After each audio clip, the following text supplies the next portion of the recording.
A very good evening, and thank you so much for joining us tonight on BeeTv Major News at 6, coming to you live from Benin City, the Edo State capital, Nigeria. I am Gift Uwagboy. And now to the news. Edo State Governor Senator Monday Okpebholo has received a sad report of an incident in Uromi, a South Northeast local government area of Edo State, on March 27, 2025, leading to unwarranted murder and arson. The state government strongly condemns the barbaric act allegedly committed by members of a local vigilante. BeeTv News' Osaroge Agobo reports.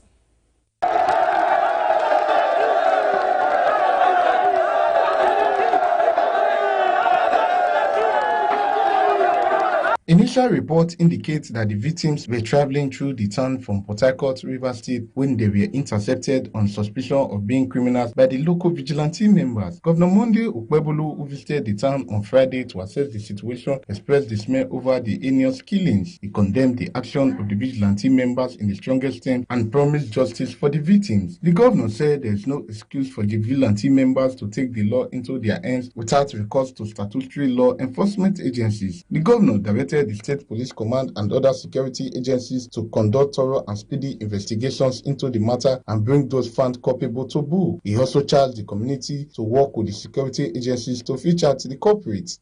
I come down from Abuja today because of you people. Because you are my brother.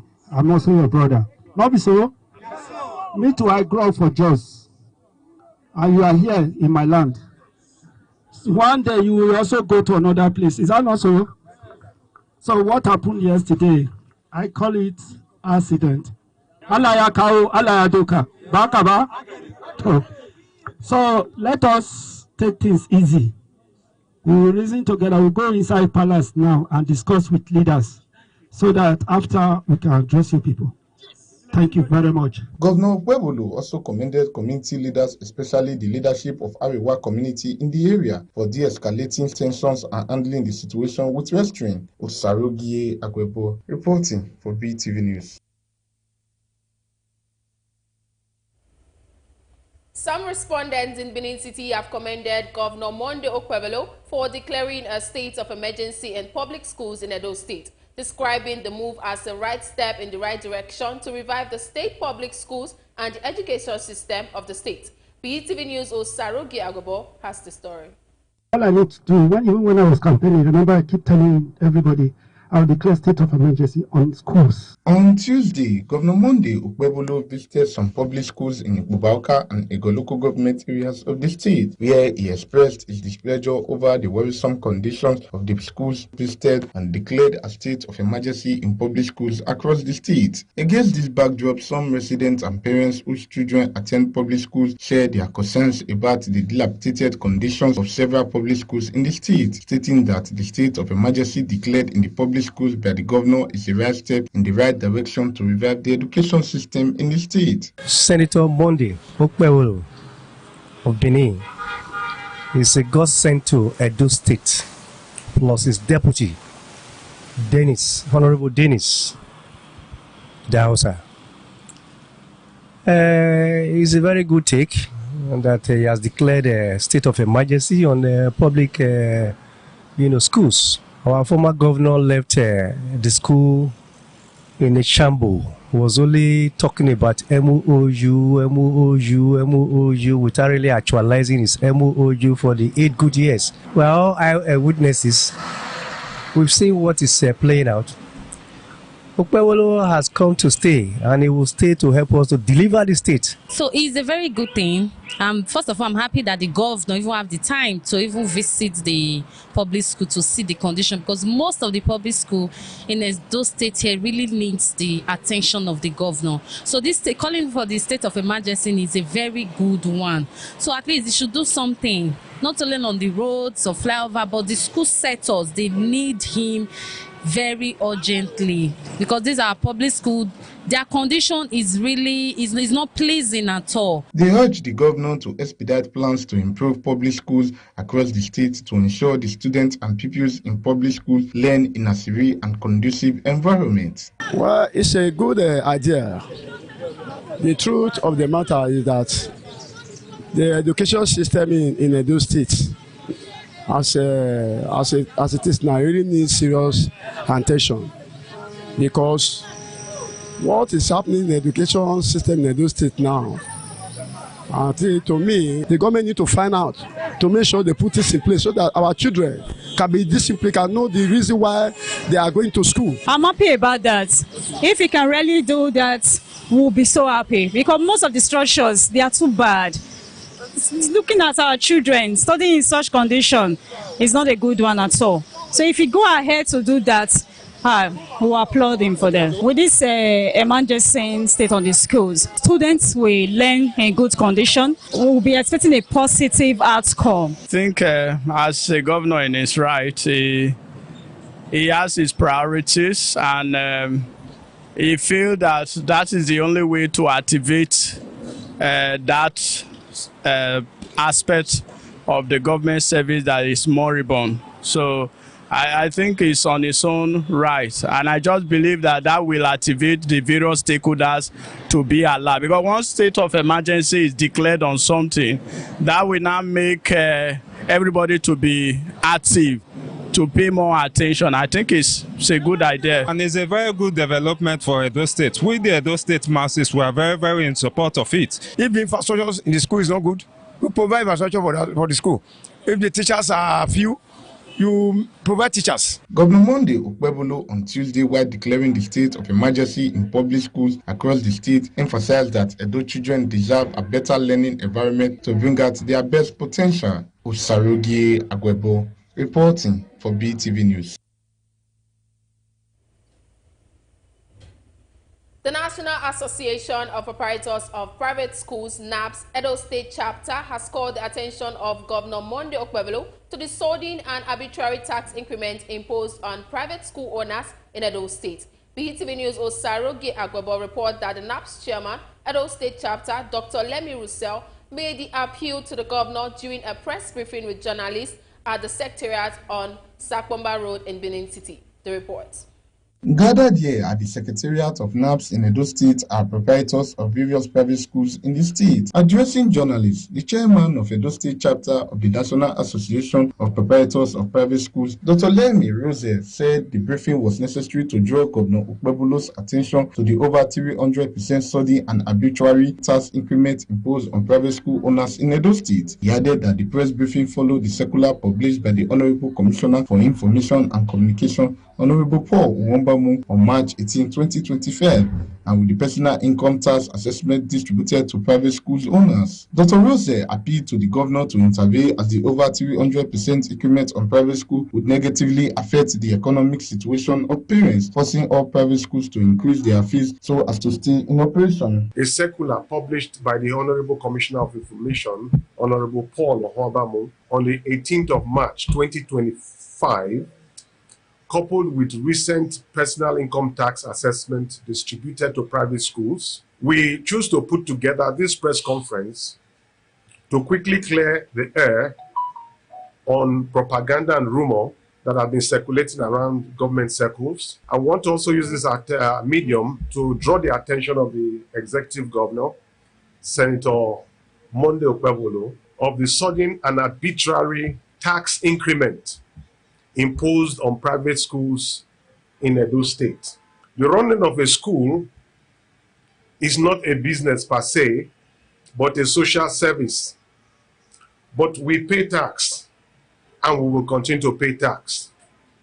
From our understanding about taxation, taxes are to be generated from profits made from the business.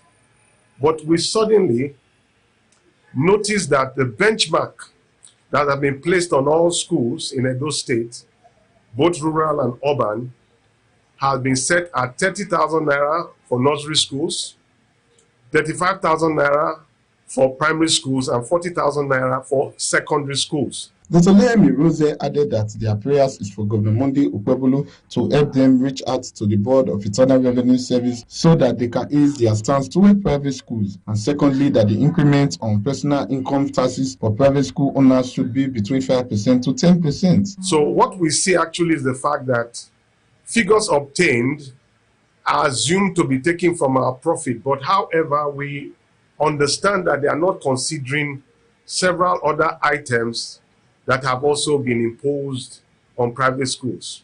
And we have several of them, like environmental levies, government levies, local government levies, signage, approval renewal, utility bills. All these are bills that they don't care about, and they tell us that it's not their business. But however, considering the manifesto of the dear governor, Senator Monday Okpebholo, towards the good people of Edo State, we are afraid that the adoption of arbitrary taxes of over 30% increment on private schools will negatively affect the economic situation of parents. Because of this, all private schools will increase their fees so as to stay in operation, and this will not speak well about this present administration of our dear governor. We appeal that the governor should help us to reach out to the Board of Internal Revenue and help us request that they sheath the sword towards private schools in Edo State. Secondly, we appeal that the increments on our personal income taxes for private school owners should be between 5% to 10% of the previous, talking about 2024 to 2025. In an interview with journalists, some proprietors of private schools, Peter Okumbowa, Matthew Omoragbon, and Mrs. Oji Ozegbe Azuka, expressed their displeasure over the outrageous tax increment, stating that they cannot afford it and appeal to the governor to intervene. Here in my hand is a document, a history of my tax payment, calibrated on my tax clearance certificate from 2021. As you can see there, in 2021, my total tax assessment was 300,000. That was what I paid to the Board of Internal Revenue as tax. In 2022, my total tax was 518,000. In 2023, my total tax was 550,000. You see that it has been progressively moving on a quantum leap that will suggest perhaps progress. I would want to say that with great respect to the administration of Governor Okpebholo, it is a sense of insensitivity to the school proprietors.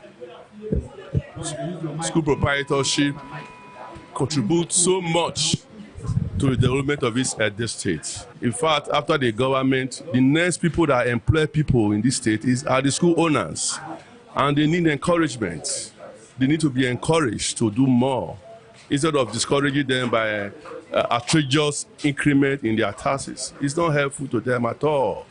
That's why we have to cry out that the government should listen. Listen to the people.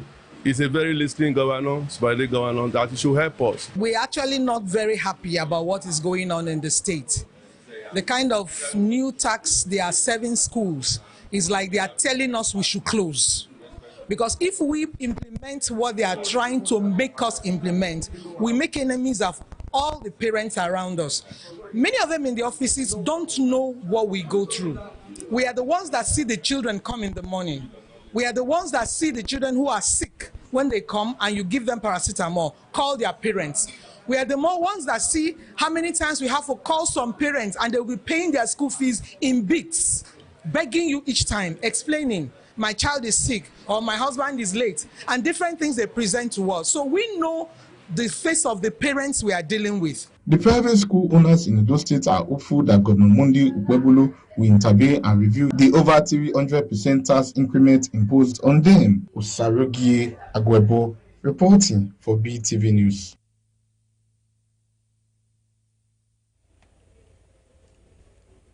The Edo State Signage and Advertisement Agency has launched the Edo South Mobile Signage and Advertisement Agency Registration Center. The center will handle all things concerning mobile and logistics signage and advertisement registration and revenue collection in Edo South Senatorial District. BeeTv News Pelumi Mukoro, who was at the launching, reports that the coordinator in charge of the Edo South Mobile Signage and Advertisement with other officials were also inaugurated. The report. This is practical governance, and this practical governance means we will do things where you say people will see. The launching of the Edo South mobile signage and advertisement is the first of its kind in Edo State, and it will be in charge of branded vehicles, trucks, and motorcycles. Present at the launching were the General Manager, Edo State Signage and Advertisement Agency, Mr. Osayamo Divine Agwabasiwe, Edo South Representative, Edo Signage and Advertisement Agency, Ambassador Destiny Ebagwa, Edo Central Representative, Mr. Emmanuel Ikilo, Chairman Mobile Advert Edo State, Mr. Kingsley Ehiwe, Head of Compliance and Enforcement, Ambassador Alex, and other stakeholders. Delivering the opening speech, Edo South Representative, Edo Signage and Advertisement Agency, Ambassador Destiny Ebagwa, highlighted the importance of the agency in the area of advertisement in Edo State. Has come to stay, and it has its role and reputation. The modality of operation, which most of us are aware already, and will also be privileged to hear from our most respected GM, Mr. Osayamo Agwabasiwe, educate us more on the subject. I urge us to stay to the role and modality of this agency as we go about discharging our responsibility.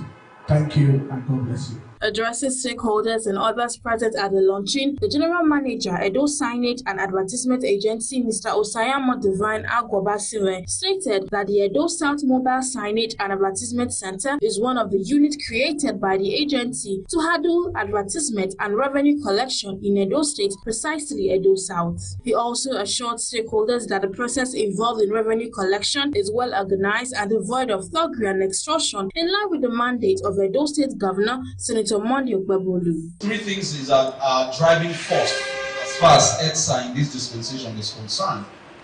Number one is that we are open to professionalism.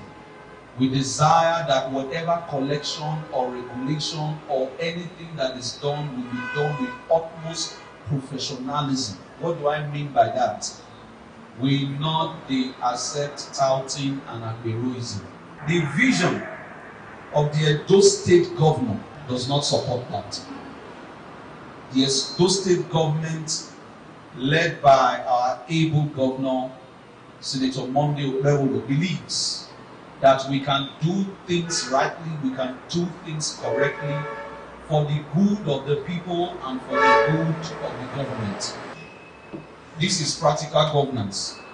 And this practical governance means we will do things where we say people will see, not be things where people will castigate. Significant part of the ceremony was the official launch of the center by the General Manager, Edo Signage and Advertisement Agency, flagged by Mr. Osayamo Divine Agwabasiwe, and also the inauguration of the officials that will coordinate the agency's affairs in Edo South. Anywhere you go, nationwide. The General Manager of the Edo State Signage and Advertisement Agency will formally launch today the Edo South Signage and Advertisement Mobile Team to be in charge of collection for signage and mobile adverts for Edo South Senatorial District. Thereafter, the team visited the office premises of the Edo South Mobile Signage and Advertisement Agency Center.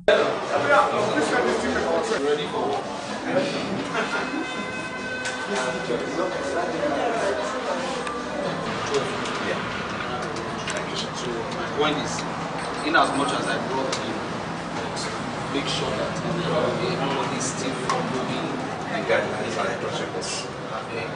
Speaking with BeeTv News, the General Manager, Edo Signage and Advertisement Agency, Mr. Osayamo Divine Agwabasiwe, and other officials expressed delight at the launching of the center and assured Edo citizens of the ease of doing business adverts. For me, it's a work in progress. We have actually been putting structures in place, and I believe that as they go about their job with utmost professionalism, creativity, and innovation. Today, we are officially starting the mobile signage adverts.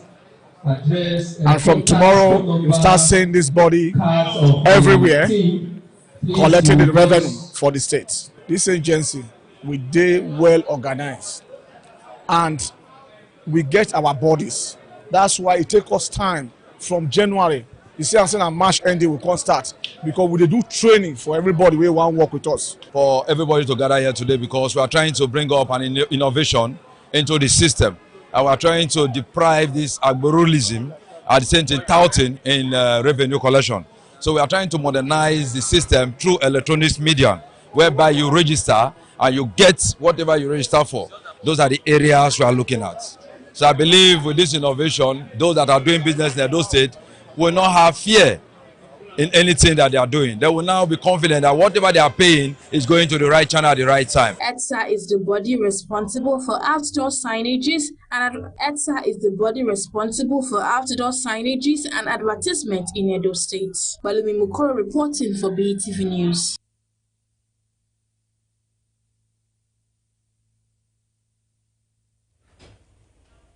In a demonstration of compassion and commitment to the welfare of citizens, the Edo State government has provided financial assistance to traders affected by the devastating Jatu Market fire disaster that occurred in January this year. The traders were overwhelmed with joy as they received financial support from the Edo State government.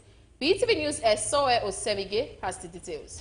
In January this year, a tragic inferno swept through the bustling Jatu Market in Asako West local government area of Edo State, reducing numerous shops to ashes, with goods worth millions of naira destroyed and leaving affected traders in distress. Consequently, the state governor, Senator Monday Okpebolo, expressed deep sympathy with the victims and reassured them of government's commitment to supporting their recovery. True to its promise, the state government, through the Edo State Emergency Management Agency, has mobilized resources in collaboration with key agencies, including the Asako West Local Government Council, to carry out an on-the-spot assessment to ascertain the extent of the damage with a view to providing immediate relief. According to the Executive Secretary, Honorable Jerry Idahosa, beyond the financial relief, the Edo State government has assured traders that efforts are ongoing to prevent future fire outbreaks in markets across the state. Plans are being put in place to improve fire safety measures, enhance emergency response capabilities, and support affected traders with long-term recovery strategies. Presentation of the candidate to the two fire markets disaster that affected some victims. And under the directive of the presidency, we are yet to do the presentation to them. And the company of the acting political government chairman of this West and HOD associates and some of the victims, so that's what we are here this afternoon.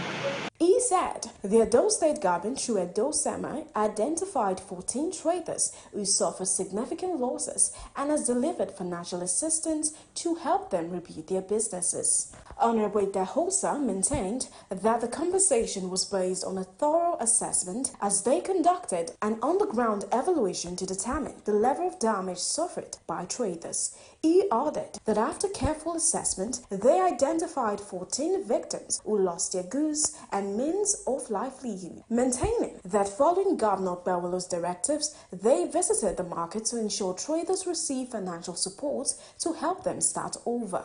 2 persons affected that we captured was what the excellencies approved, but only 13 persons came. So we made to aware that there is an elderly woman that couldn't make it. So we are seeing how we can reach out to the acting chairman and his president.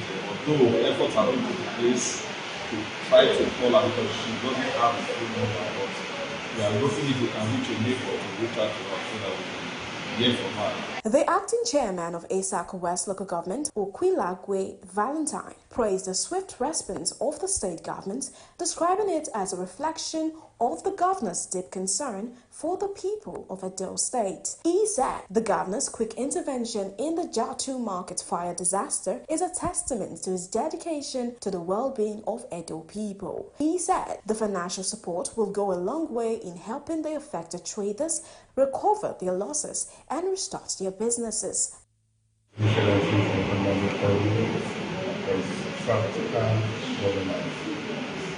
Seeing the effect of this time, attending to the 2 market fire incident. the people are here. I've seen as when it passed, launching the people were not assisted in this way. But today, the 14 persons that were affected are here. I think they are very, very happy. So we say very, very thankful to the money. For the traders who received the financial assistance, the gesture was a lifeline, many of them having lost the entire source of income to the fire. Expressed heartfelt gratitude to the state government for the timely support. A beneficiary who identified herself as Madam Esther shared her experience and said that she thought all hope was lost until the government's intervention. Another trader, Mr. Abdurrahman, lauded the initiative, saying the money may not replace everything they lost, but it will certainly help them rebuild. I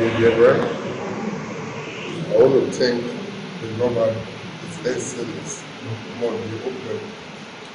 all he has done. I want to thank and appreciate his generosity towards our clients. We pray that the Senate will reign supreme, will grant him everything he needs to do to govern this state as a good government. That response to that is our problem. For long they have been something like nobody responds, but they are responsible. We say a time to believe in Jesus. The intervention by Senator Okpebholo's administration not only restores hope to the affected traders, but also reinforces the state government's unwavering commitment to the welfare of Edo people. Soher Osenrege, reporting for BeeTv News.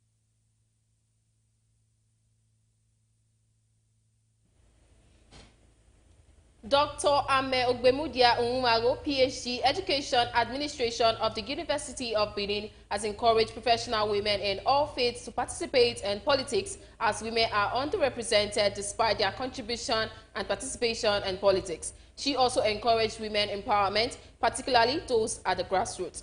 She stated this while giving a keynote address at a seminar organized by Professional Women's Group in Edo State in collaboration with the Office of the First Lady in commemoration of International Women's Day. The report. Because it's gender specific, they have no option than to put that woman there. Women from different fields of human endeavors conveyed at the John Odigye Oyego Center to participate in the 2025 International Women's Day celebration. In a keynote address, the guest speaker, Dr. Ame Ogbemudia Unwumago, a lecturer of the Department of Educational Management, University of Benin, spoke on accelerated action to enhance women's participation in politics and also stated the strategies and solutions to the underrepresentation of women in politics. She said when women are financially empowered, informed about what is going on around them, participate at grassroots level, amongst others, they will feel valued. She said that politics is a dogged game and women have to be strong and supportive of each other so that they can succeed. A woman must make a change wherever you are, no matter how small. No matter how small, you must make a change. How involved are you in your locality? Are you mentoring anybody? The way you talk, your boldness, your confidence will make them bow down to you. Dr. Ame Ogbemudia Unwumago also urged the professional women present to empower women in the grassroots level, as they don't have opportunities like them, as the grassroots level is where the main work is needed. Where do we start from? Grassroots is the base. Yes, you have godfathers that can just take you from your home straight to House of Assembly or straight to federal level. But I tell you, you will not be as grounded as somebody that started from the grassroots. It's all about grassroots. Starting from your grassroots. Starting from where you are. Starting to make contributions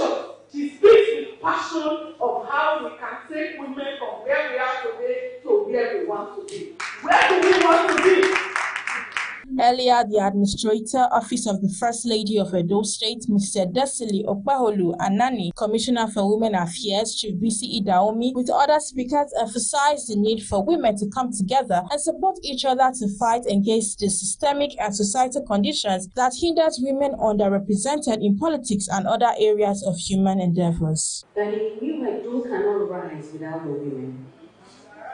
When we say a new Edo is rising, how can it rise without the women in it?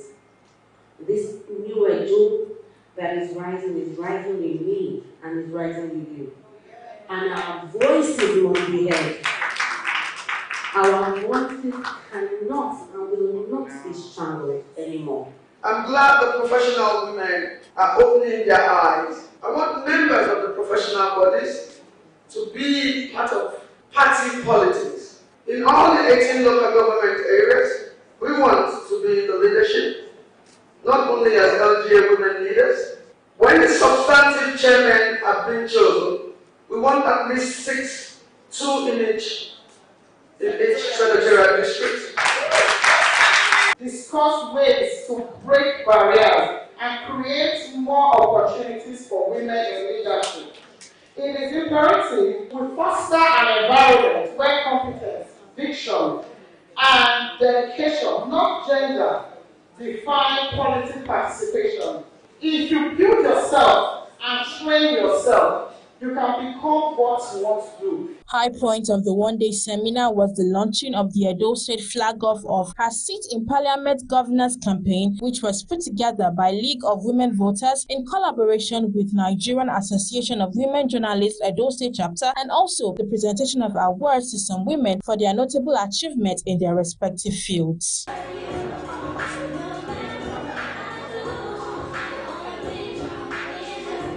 Award of Excellence and Meritorious Service in recognition of their exceptional leadership. The seminar also featured free medical services, which includes free eye checkup and blood pressure, and they also gave out free malaria drugs. Dignitaries present at the seminar were the Coordinator, Office of the First Lady, Mrs. Desili Okpaholu Anani, Commissioner for Women Affairs, Honorable Chief BCE Daomi, Deputy Speaker, Edo State House of Assembly, Honorable Maria Edoko, Chairman TPEP, Barrister Onome Briggs Esquire, Director General Jobsa, Mrs. Gina Otamere, amongst others. Also present were different women professional groups like National Association of Women Journalists, Women's Medical Association Edo State Chapter, FIDA Edo State Chapter, League of Women Voters of Nigeria, Women Association of Engineers, and others. Speaking with BeeTv News, Dr. Ame Ogbemudia and others stated the importance of women being represented in politics and also thanked the organizers of the event for putting the seminar together. We need to accelerate action to continue to ensure that our representation is seen. We cannot be 60% in campaign and then just 0.0% in representation. So both in appointive and elective position, we need to get it right. Say I enjoyed the speech of the speaker today, Dr. Ame Ogbemudia. She spoke passionately. She actually spoke from her heart and from her experience as a counselor. And so I'm really hoping that as we leave this event, we'll take away something important, which is we need to keep pushing. We need to keep accelerating progress because we have a long way to go. This program organized for women in various professional endeavors. And for us at JUPSA, I want to say as a learning and development institution, JUPSA is open for professional development of our women, and would encourage more women to participate in their various endeavors, upgrade, build capacity. Dr. Ame Ogbemudia Onwagwo is not only a lecturer but also a politician and author. Balumi Muko reporting for BeeTv News.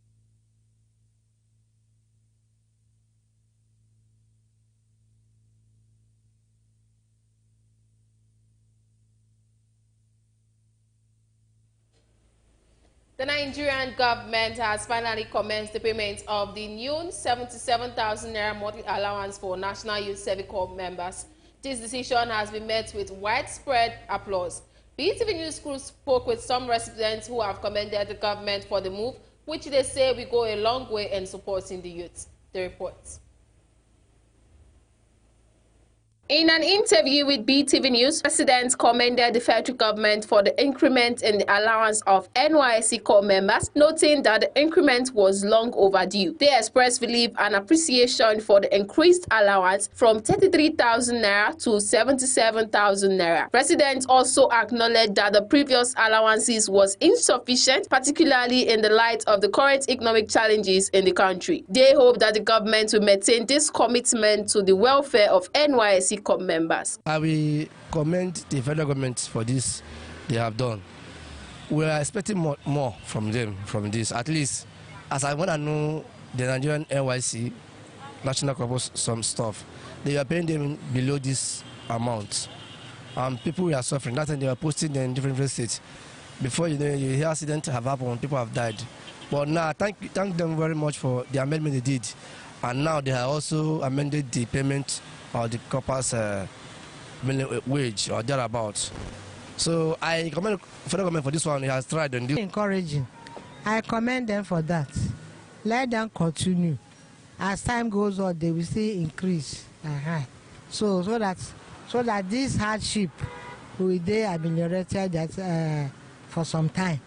I was surprised it's coming late because it was in June they said they will increase it, but it's good despite the economic situation. But it's good, sure. 7,000, right? It's fair enough because in my time it was 33,000. This development comes after the federal government in September 2024 approved an increased monthly allowance from 33,000 to 77,000 naira for NYSC corps members, with payments commencing in March this year. Gifts Uwagbo reporting for BeeTv News.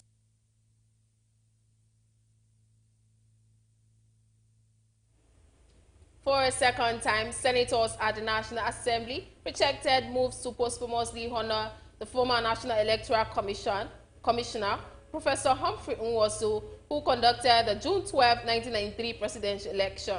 Despite the opposition, the motion reintroduced by Senator Eyinaye Abaribe, representing Abia South, received strong backing from lawmakers of the Southeast. The report.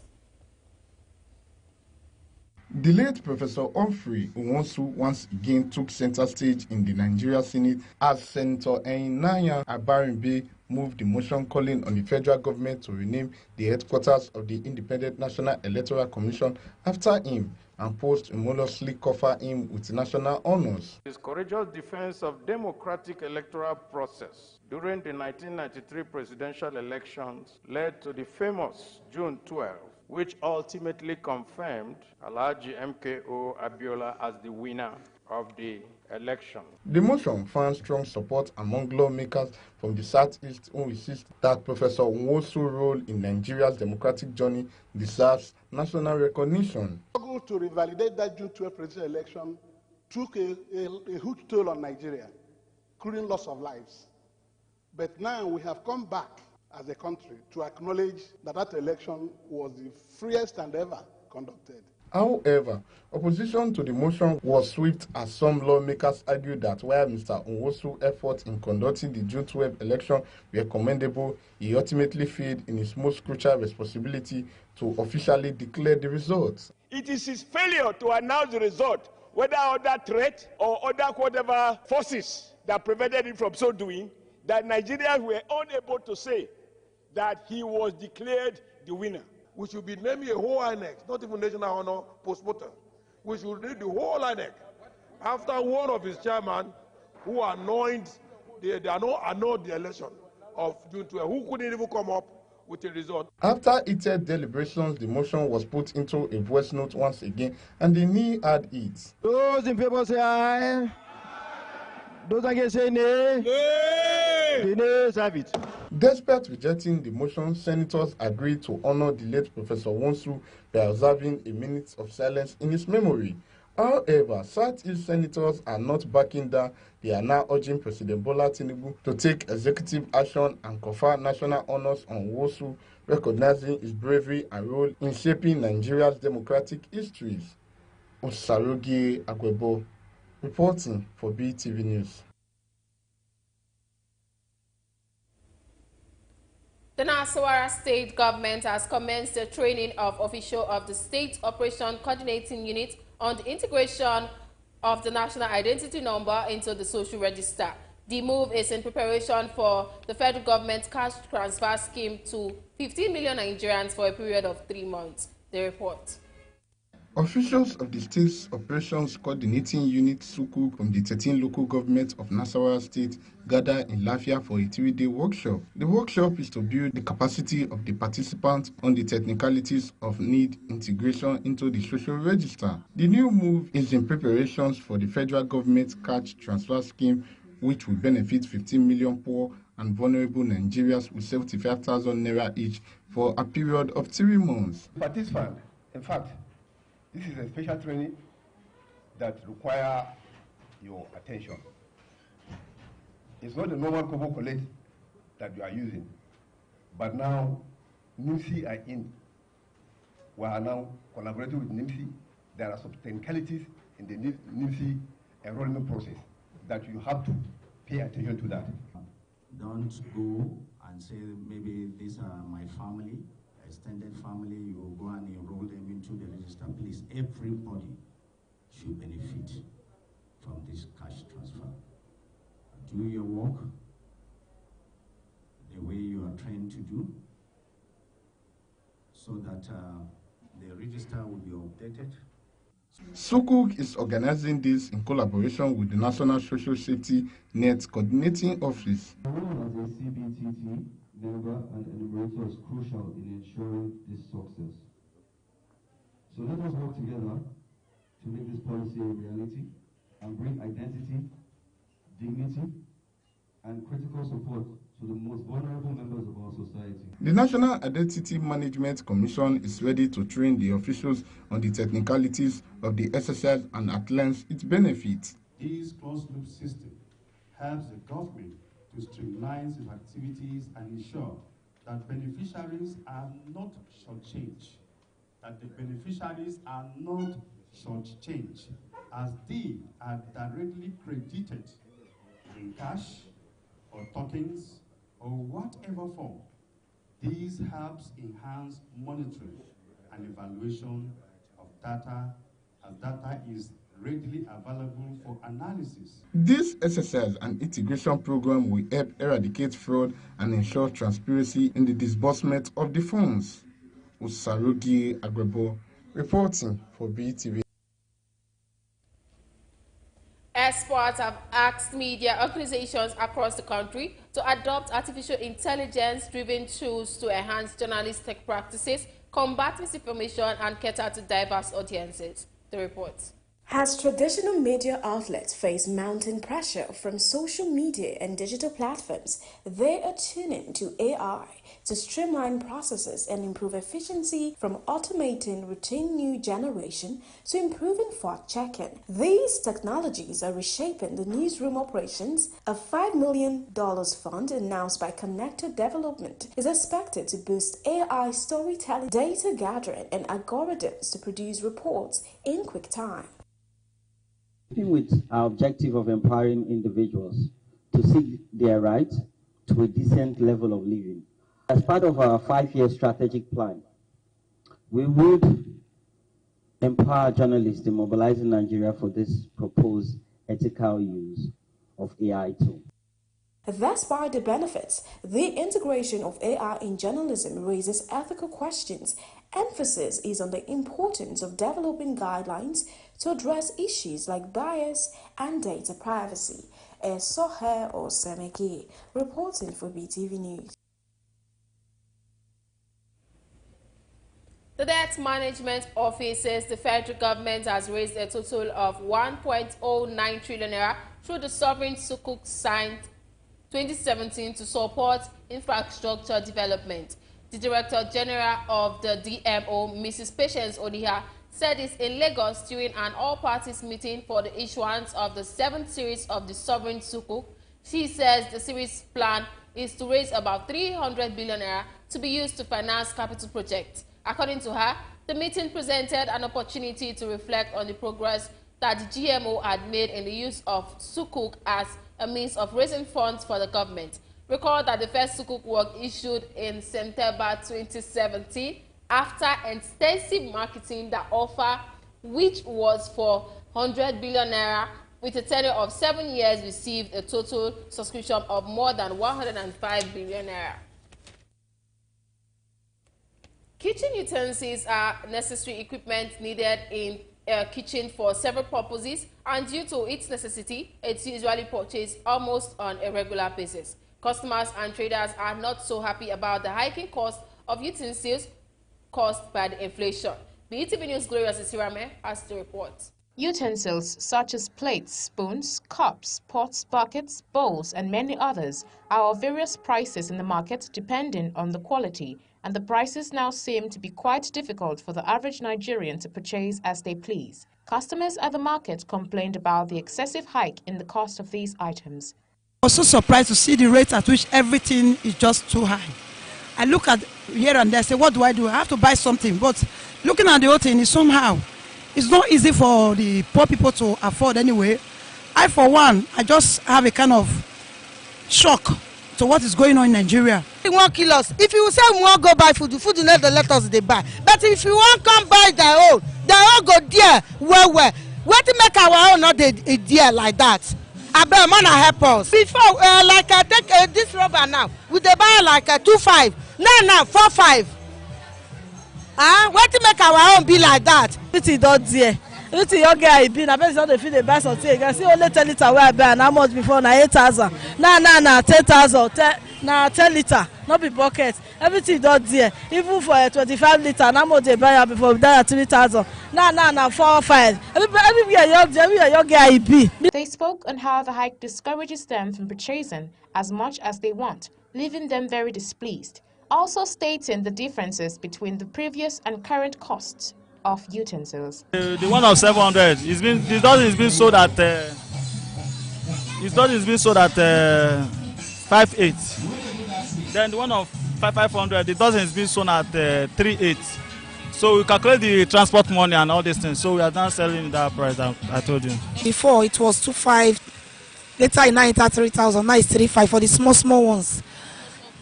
Yes, small bowls and filter.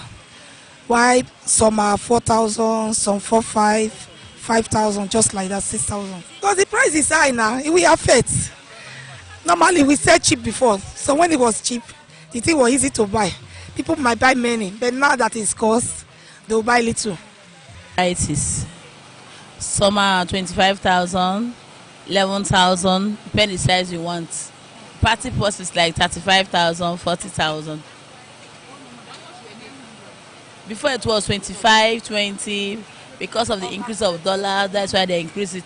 Of course, those that are buying 2 cartons will buy 1 carton. Those that want to buy like 5, they will buy 2 or 1. Government, they are not trying because of the increase of the dollar. So we pray that God will help us, that our government should know that we are crying because the money and the increase of everything is too much for the poor masses to afford their pot and their kitchen equipment. On the end of traders, they said that customers are unable to purchase as they used to before due to the cost of transportation, which has increased as a result of inflation. Nigerians are hopeful for a time where things become more palatable. Glorious Isiramen reporting for BeeTv News.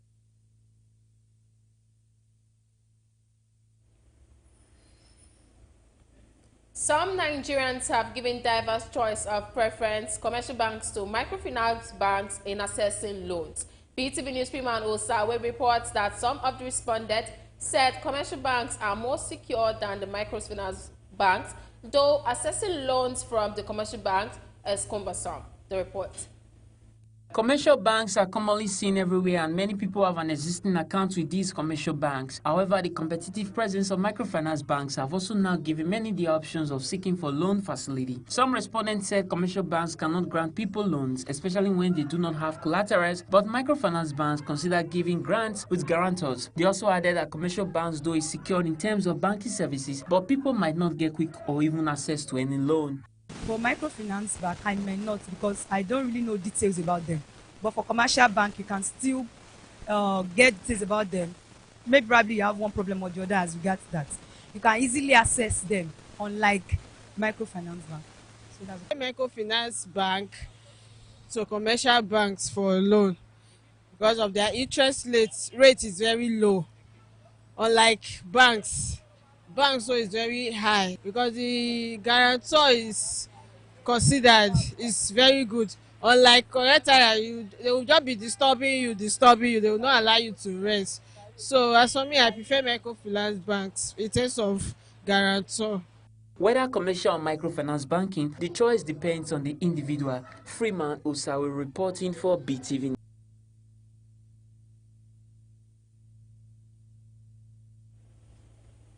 You're still watching BeeTv Major News at 6.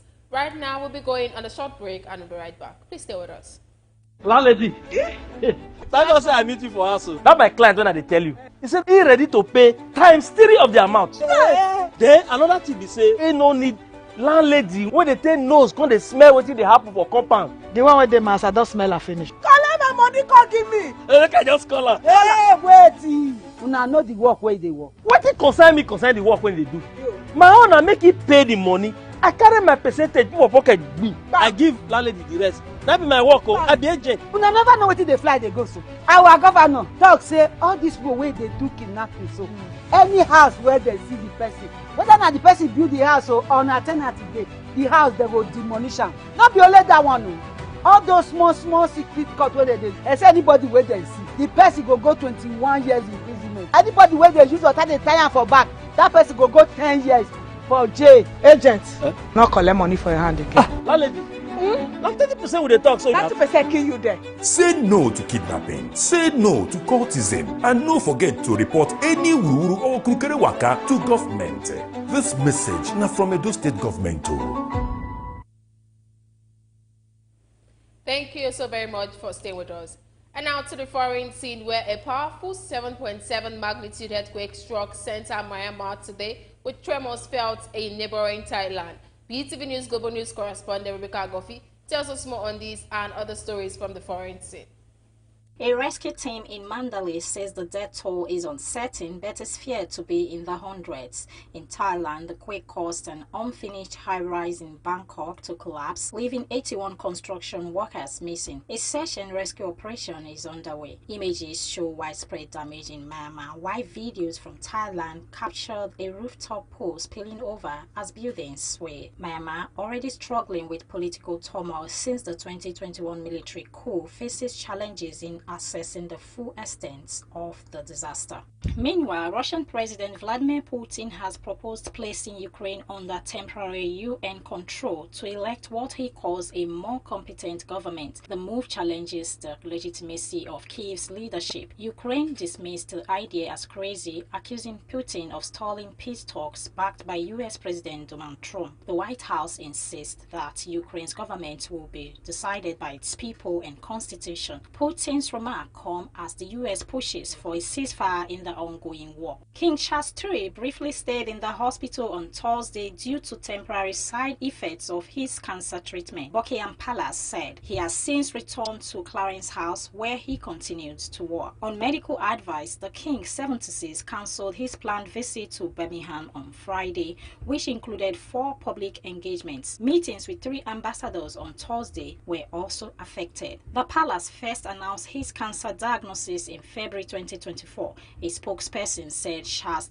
is disappointed to miss the events but hopes to reschedule them soon. A palace source described the issue as a minor setback and no further details about the side effects were given. And lastly on Global News, Zimbabwe's President Mnangagwa has appointed Emmanuel Matatu as the new army chief ahead of planned protests by war veterans demanding his resignation. Matatu, a 72-year-old veteran of the 1970s Liberation War, replaces Lieutenant General Sanyatwa, who was suddenly retired and made sports ministers. Mnangagwa faces growing pressure from former supporters over alleged corruption and mismanagement. The new army chief is seen as loyal to Zimbabwe Defense Forces head Philip Valerio Sibanda, which could help Mnangagwa secure control of the military. And that's it from the global scene. Rebecca Goffey reporting for BeeTv News. And now to the exciting world of entertainment. Nigerian rap sensation Eriga has officially unleashed its much anticipated album, Greatest of All Time, solidifying its reputation as one of the sharpest lyrical minds in Nigerian hip-hop. The report. Family time, this latest release served as a bold proclamation of his dominance, both in skill and influence within the rap scene. Spanning 13 tracks, Greatest of All Time finds Eriga in top form, effortlessly navigating themes that have shaped his career: street survival, hustle, wealth, relationships, and the everyday struggles of the common man. True to his signature style, the Warri-born rapper delivers hard-hitting bars in pidgin English, ensuring that his message remains raw, relatable, and deeply impactful. Additionally, Great Adams and Cash CPT contribute to the project's rich sonic diversity, making Greatest of All Time an immersive listening experience. With Greatest of All Time, Eriga boldly claims his place among the greats, delivering a project that speaks to both his loyal fan base and new listeners alike. The album is now available for streaming on all major platforms. Nigerian Afrobeat sensation Joeboy has officially released his much-anticipated third studio album, Viva La Vida, under his imprint, Young Legend. The album, which translates to Live Life, embodies the artist's ideology of embracing freedom, self-awareness, and inner peace, despite life's uncertainties. With Viva La Vida, Joeboy taps into a signature style while showcasing artistic evolution. Listeners will find echoes of his earlier day as the love-struck crooner behind 2019's hit single Baby, but with a more mature, introspective touch. Drawing from high life and classic Afropop influences, the album navigates themes of love, existential mood scenes, and emotional vulnerability. Lastly, on entertainment, popular Nigerian skit maker Kata Efe has gifted rapper Odumodu Black a brand new motorcycle decorated with balloons. This happened during a FIFA gaming live stream in his studio, where he regularly invites celebrities to compete. The unexpected gift sent the entire studio into a frenzy, with everyone roaring with excitement.